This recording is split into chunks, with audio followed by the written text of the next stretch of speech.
Hello. I'm so glad to be taking part in this Prenatal Sciences Global Congress. The topic of this presentation is breastfeeding among disabled women. My name is Myrto Chronaki. I'm an architect from Greece with a PhD in postdoctoral research on birth spaces. I'm also a doula and a disabled mother of 3. So this presentation is based on observations from my experience as a mother, my contact with the breastfeeding mothers, either with or without disabilities in the last 16 years as an alleged leader and a birth doula, my ongoing postdoctoral research on the birthing and early mothering experiences of disabled women in Greece, including breastfeeding. Disability is usually associated with using a wheelchair, which is the most obvious form of disability, but there are other health impairments and disabilities such as deafness or blindness or trouble with hearing and seeing, and also serious chronic health conditions such as multiple sclerosis, rheumatoid arthritis, or thalassemia. So disability is not just something which is due to an accident, or that includes lots of health conditions. So I'll talk about the importance of breastfeeding, which I'm sure everybody in this Congress is aware of, but in relation to disability, maybe it's not so well known. So breastfeeding is a crucial factor in the development of infants. It has many health benefits for the mothers as well, such as international agencies have recognized, and they also have helped not just with breastfeeding, but with changing policy worldwide. For example, maternity legislation, even in Greece, that promotes breastfeeding has been changed, and baby formula promotion has been regulated, and there's a greater acceptance for public breastfeeding. Many disabled women decide to get pregnant, and according to recent research, but not all of them are able to breastfeed, whether they want to or not. However, it is more or less known that there are many advantages for disabled breastfeeding mothers of breastfeeding, such as mobility impaired women can sit or lie down and feed and calm their babies. They do not have to sit up and run around to carry them when they cannot do that. Blind mothers can use their other senses to look after the baby. They can use touch, hearing, and smelling. Deaf mothers or hard of hearing mothers do not have to try to listen to the babies, although some mothers think they have to wear their hearing aids all the time. However, with some support or guidance, they can understand and find out that this is not really necessary all the time, because they can touch and see and smell their infants and hold them, so they feel secure. And for all mothers, just as for disabled mothers, rest and sleep are easier. And breastfeeding enhances emotional closeness and communication between mother and baby, and also between the other family members, especially the father. Breastfeeding is a great help, not just at home, where it makes life easier for the mother. It's also easier when the mother wants to go out. This picture is a bit deceptive. It's very attractive, but anyway, it means that the mother using a mobility aid, such as a wheelchair, can carry her baby more easily, because she can use a sling, she can use another baby carrier, does not have to use a pram, such as in this picture. And so she can have both her hands free and her legs, which she cannot use, and she can go basically where the wheelchair can go. I've been doing that for more than 12 years myself. It works. It's better to have an electric wheelchair, of course. Anyway, there are also many emotional benefits of breastfeeding for disabled mothers, because no matter what problems she might have, she can almost always breastfeed her baby, just like any other woman, and enjoy this special closeness. No one else can replace her in this task and in this relationship. The possibility only she has to take care of her child in the best way possible, without being hampered by her disability or health condition, restores a sense of normality to her, which might be the most important benefit of breastfeeding.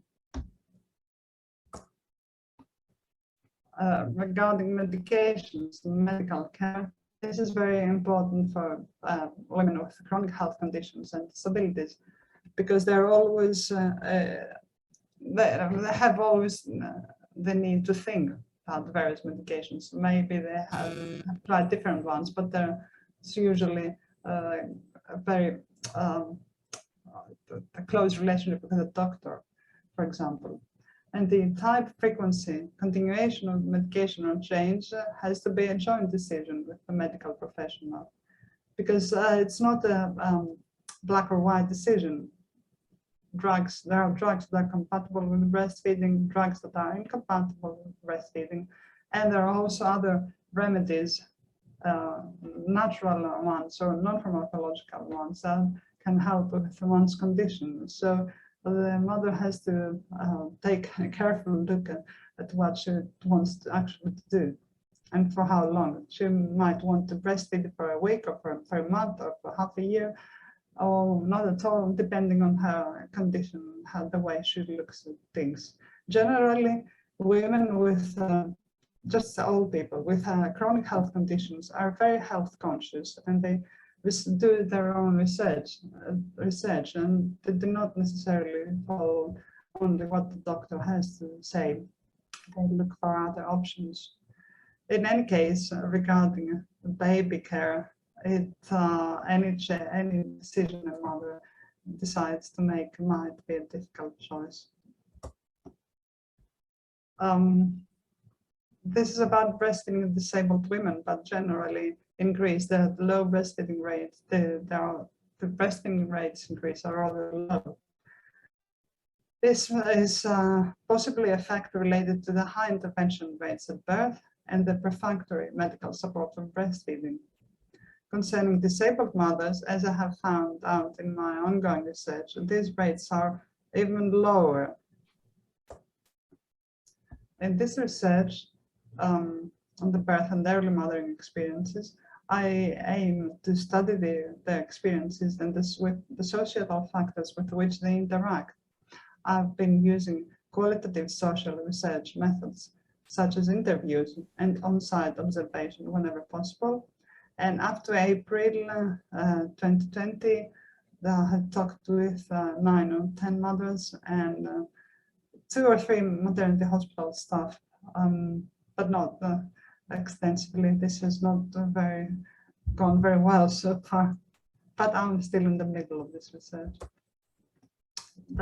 Some preliminary data are presented in this table, and there were 3 deaf mothers, 4 mothers with mobility problems, a blind one, and they had all used different methods of birth and breastfeeding and infant feeding.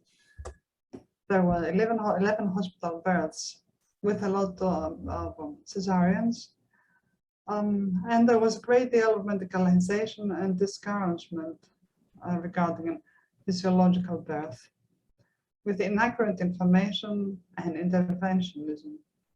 Regarding breastfeeding, there was inadequate support for this. I have also used a small control group of 4 home births to compare with the hospital birth group. And all these births were natural, normal and natural physiological birth with no problems.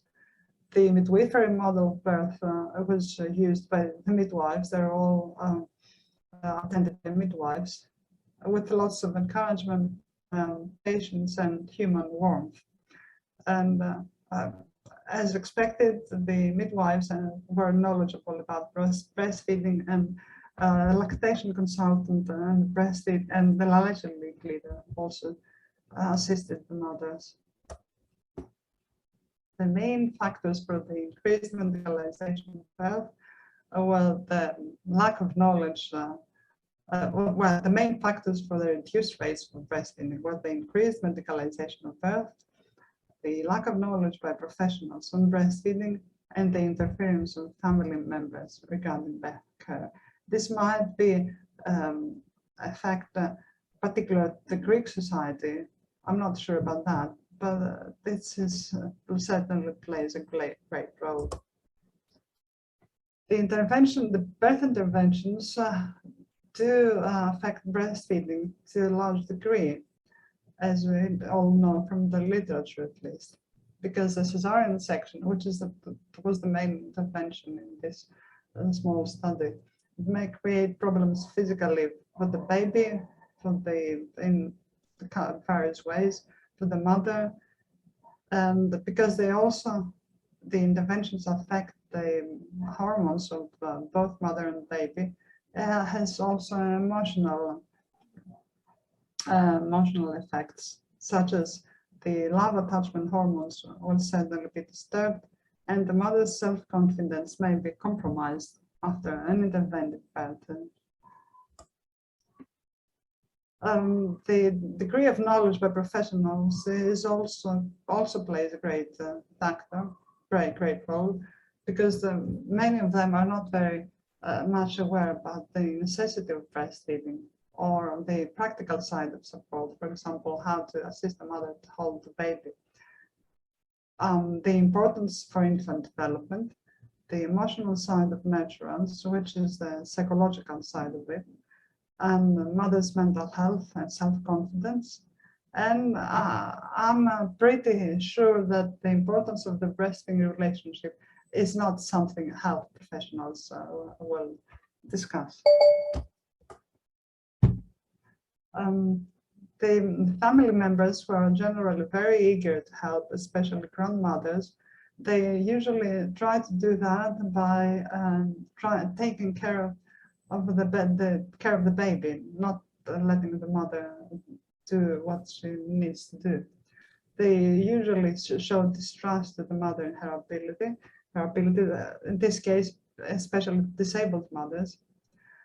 And they are well-meaning, they want to assist the mother, but they are actually not understanding the emotional benefits of breastfeeding and the closeness, and they may create sometimes, in many cases, they do actually create problems. Some general observations on hospital birth were that there was a great deal of medicalization and interventionism, refractory support or superficial support by professionals. They usually pay lip service to breastfeeding. They do not always know what to say or what to do. There's a lack of information and of respect to disabled mothers, good degree of prejudice and indifference, and lack of choice for the way they want to give birth, the way they want to feed the baby. And a mistrust in mothers by health professionals, my family. I can testify to that because I've been through it. The home birth groups had quite different experiences though, and this choice was made by some disabled women for the same reasons that non-disabled women do. They want to avoid obstetric interventions, and they were all physically well. All babies were alerted at birth, and breastfeeding went well for all of them, despite their disability. These women believed and proved it that breastfeeding is not only possible, but it's a viable choice for disabled women. This is what happens in Greece at the moment, in my observations. But in other countries, in particular in the UK, the state policy on disability and mothering is that disabled mothers have the right to reasonable adjustments in maternity care, to physical adjustments, use of equipment, use of time, and use of experts, such as physiotherapists. This is the perfect environment for giving birth for all women, except for one's own home, because this would be very useful for most disabled women, because There's low lights and atmospheric lights, atmospheric smells. Usually it's a warm environment, there's use of water, and one can feel calm and safe in this place.